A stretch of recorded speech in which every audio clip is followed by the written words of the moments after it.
सो hello dear student, good afternoon. जैसा कि last हमने एक्सरसाइज 3.2 स्टार्ट किया था और उसमें क्वेश्चन नंबर 1, ठीक है, क्वेश्चन नंबर 2, 3 और साथ में 4 ऑलमोस्ट हमने कर लिए थे। आज हम उसी एक्सरसाइज का क्वेश्चन नंबर 5 जो है उसे सॉल्व करें।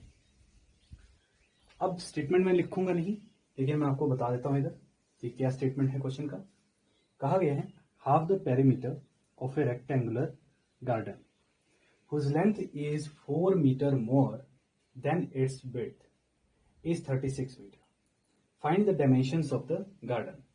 एक गार्डन दे रखा है, इस तरह से हम बना लेते हैं। पहले एक डायग्राम, एक सिंपल सा डायग्राम बना लेते हैं। एक आपके पास गार्डन दे रखा है और वो जो गार्डन है वो रेक्टेंगल की तरह है, ठीक है, एक रेक्टेंगल की तरह है, समझ रहे हो? एक रेक्टेंगल की तरह है। अब रेक्टेंगल की तरह है तो उसमें लेंथ भी होगा, उसको मैं x सेंटीमीटर मान लेता हूं, उसमें विड्थ भी होगा जिसे कि मैं 22 सेंटीमीटर कंसिडर कर लेता हूं, क्योंकि वो जो गार्डन है वो एक रेक्टेंगुलर की तरह दे रखा है। समझ रहे बात? एक रेक्टेंगल बनाया हुआ है। तो रेक्टेंगल में क्या होता है, एक लेंथ होता है और एक विड्थ होता है। तो लेंथ को मैंने कंसिडर किया, मैं सिर्फ सिंपल तरीके से समझा रहा हूं। Late length of the rectangle B x centimetre, और जो उसका विड्थ है, उसका जो विड्थ दे रखा है वो कितना दे रखा है, उसका जो विड्थ दे रखा है वो मैं 5 सेंटीमीटर कंसिडर कर लेता हूं। अब हमें क्योंकि क्वेश्चन के अकॉर्डिंग चलना है, हमें उसका लेंथ और विड्थ दोनों डायमेंशंस फाइंड करनी है, तो हम क्वेश्चन के अकॉर्डिंग चलते हैं कि क्वेश्चन क्या कहता है। इसने कहा है हाफ द पैरामीटर। अगर हम पैरामीटर की बात करें वो हाफ दे रखा है, तो पैरामीटर क्या होता है, we know perimeter of a rectangle. Parameter किसके बराबर होते हैं, 2 इंटू लेंथ प्लस विड्थ। लेकिन क्वेश्चन के अकॉर्डिंग ये हाफ दे रखा है, क्वेश्चन के अकॉर्डिंग ये हाफ दे रखा है, तो हम क्या करेंगे, given half the parameter, half mean यहां से 2 कैंसिल हो जाएगा क्योंकि 1/2 इसका हाफ होगा, ठीक है। तो ये बन जाएगा आपके पास x प्लस बाई सेंटीमीटर। तो ये क्वेश्चन के अकॉर्डिंग स्टेटमेंट जो है वो बन जाता है। अब देखिए, half the parameter of a rectangular garden whose length is 4 metre more than its width is 36। अब ये जो आपके पास पैरामीटर दे रखा है, पैरामीटर जो दे रखा है वो दे रखा है x प्लस वाई के बराबर होता है, हमें पता है x प्लस वाई के बराबर होता है। लेकिन यही पैरामीटर जो है वो दे रखा है आपके पास 36 मीटर। ये गिवन है, ये बेटा गिवन है। अब देखिए, पैरामीटर भी आ गए, हाफ द पैरामीटर भी आ गए।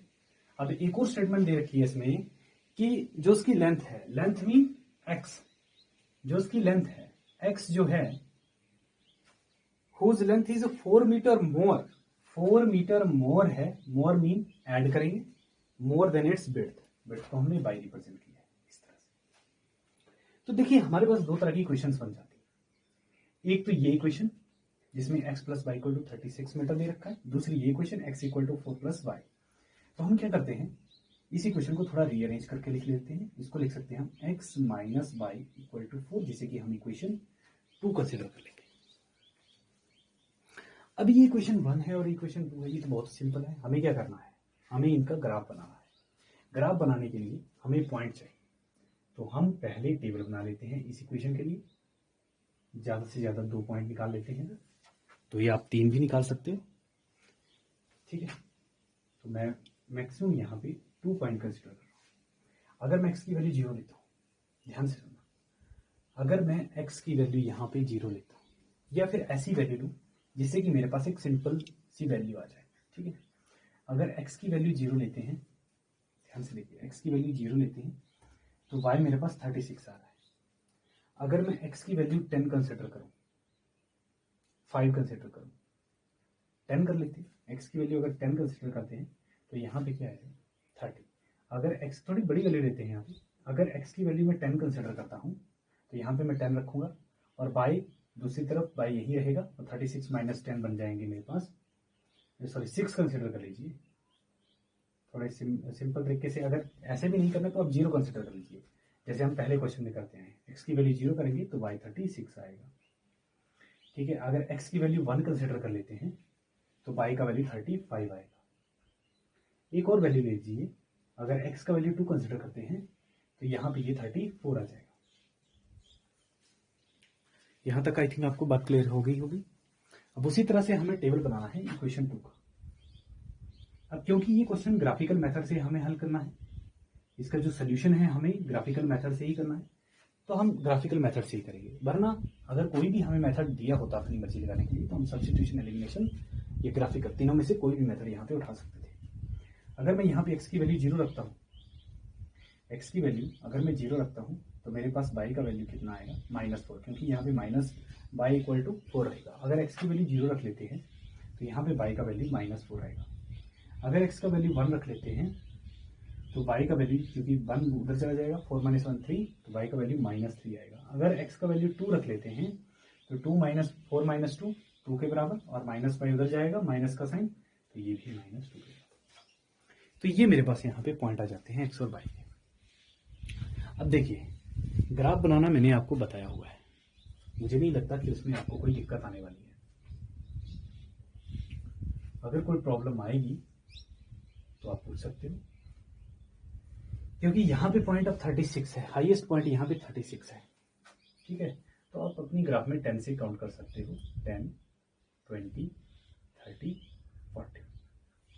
ठीक है, यहाँ पे भी आप -10, -20, -10, -20, -30, -40, और यहाँ पे 10, 20, 30, 40, यहाँ पे -10, -20, -30, -40। ये x प्लस है, ये x नेगेटिव है, ये y पॉजिटिव है, ये y नेगेटिव है। अब इसके ऊपर अपने पॉइंट को बताना है। जैसे ही आप इसके ऊपर पॉइंट को इंडिकेट करोगे तो आपके पास वैल्यूज आ जाएंगी। सिंपल है। पहले आप इस इक्वेशन के लिए x का वैल्यू 0 है, y 36 है, तो यहाँ पे 35 होगा, यहाँ पे 36 होगा, ये पॉइंट आएगा आपके पास 0 और x 36। फिर x का वैल्यू 1 है, देन 35 है, x का वैल्यू 1 यहाँ पे होगा, ठीक है, 1 यहाँ पे होगा, और 35 कुछ यहाँ पे, ये सॉरी 0, 36 और देन 0, 35 कुछ यहाँ इधर, इसके बिल्कुल इधर सामने, यहाँ 135, देन 234, यहाँ पे 2 होगा, और यहाँ पे कहीं 34 आएगा, थोड़ा सा इससे तो 234। यहाँ से इन तीनों से एक सीधी लाइन जो है वो गुजरेगी इस तरह से,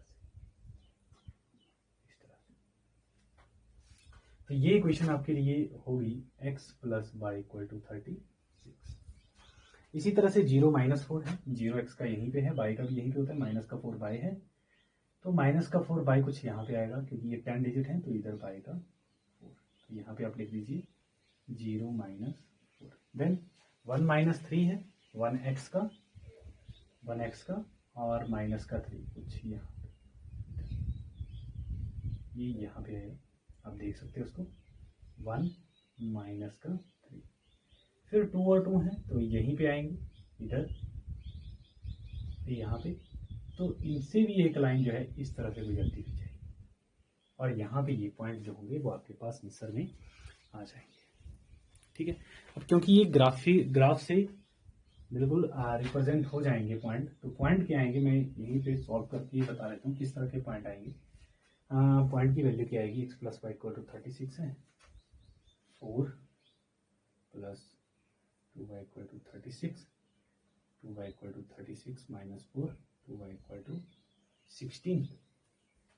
हाँ, x का पॉइंट जो है वो 16, हाँ तो कुछ यही आएगा, 20 करीब इधर ही 16 आएगा, y का पॉइंट 16 आएगा, और 16, 36, 20, तो y का पॉइंट कुछ 20 इस तरह से। ठीक है, तो 20 और 16, ठीक है। तो आप देख सकते हो x का वैल्यू 16 है और y का वैल्यू 20 है, तो 16 सेंटीमीटर जो है वो x का वैल्यू होगा। x मीन आपके पास जो लेंथ होगी, y जो है उसकी लेंथ है, देखिए लेंथ कितना आएगा, लेंथ हमने x माना हुआ था, तो वो जो x है वो 4 प्लस y है। x अगर 16 आ रहा है तो 16 प्लस 4 यहाँ पे 20 आ जाएगा, है ना। x का वैल्यू है 4 मोर था ना, x का वैल्यू आपके पास कितना आ गया, यहाँ पे 16 आ गया, तो 16 जो लेंथ है 16 प्लस 4 20 सेंटीमीटर आ जाएगा। और y का वैल्यू कितना था हमारे पास 16, तो ये y का वैल्यू है 16 सेंटीमीटर। 16 प्लस 4 यही आपके पास लेंथ और विड्थ होगा। तो इसी तरह से आप इसका सोल्यूशन जो है वो फाइंड कर सकते हो। इसी तरह से इसका जो सेकंड क्वेश्चन होगा, क्वेश्चन नंबर 7, क्वेश्चन नंबर 7 ये आपके लिए रहेगा। और इसी तरह हमारे पास जो चैप्टर 3 है वो कंप्लीट हो जाता है।